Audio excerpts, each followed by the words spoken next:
Okay, we just did the defensive zone coverage. At least I just recorded that. Now I want to talk about offensive zone. So for this, let me get rid of all these people. The offensive zone is where their goalie is. So I'm going to take our lovely goalie and make her move to the other side of the ice. And we do switch back and forth during the game. So there we go. Our goalie is down there. So now this is our offensive zone. I hope that's not confusing that I'm using the same side, but with this program it's easier for me to do that. Okay. And again, we're going to start with the puck in the corner. The first person into the zone, the first forward into the zone, is going to go on the puck. And it doesn't really matter if it's the center, the left wing, or the right wing.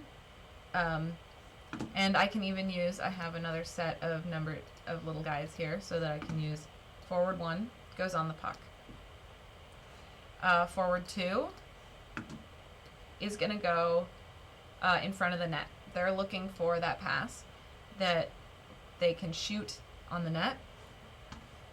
And forward number 3 is going up on the circle, maybe closer to the boards, maybe not. They're also looking for a pass, and they've got a decent shot from there, but they also have the opportunity to pass to F2.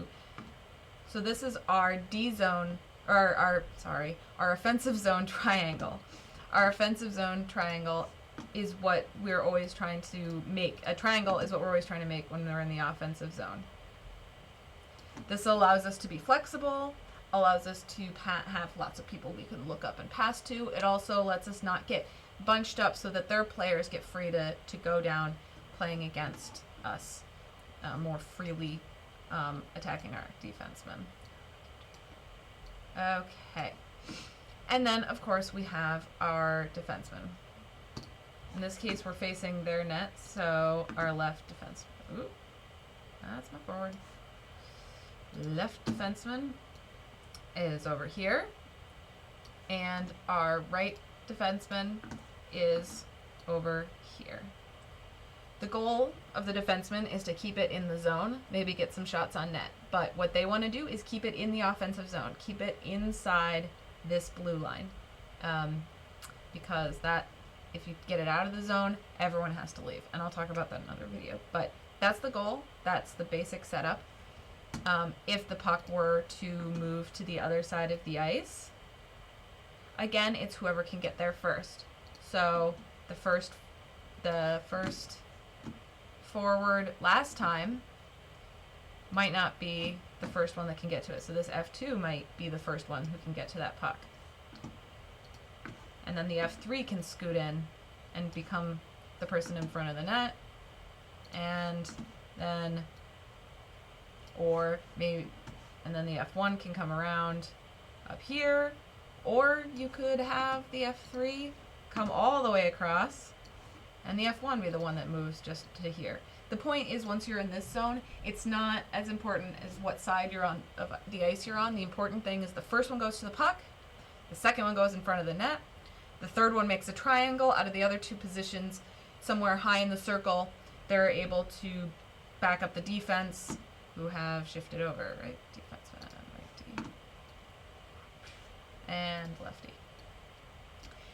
The forwards can all be moving around the zone pretty freely. The point is not to get bunched up. If you don't see one of your other players, you must be the closest one between you and the puck. You must be the closest one to it. Go get it, even if it's on the other side. And if your teammate has the puck and you don't see a third teammate around, you go to the front of the net. So it's pretty simple in terms of positions. The hard part is keeping them from taking it and getting it out of the zone. So working on passing between those three positions. Because if it's our offensive area, all we have to do is avoid them. We can pass to wherever. We want to keep it in the slot. And if we do, we crash the net, which means trying to shoot really hard and keep poking at the puck, keep skating through the puck until we get it into the net.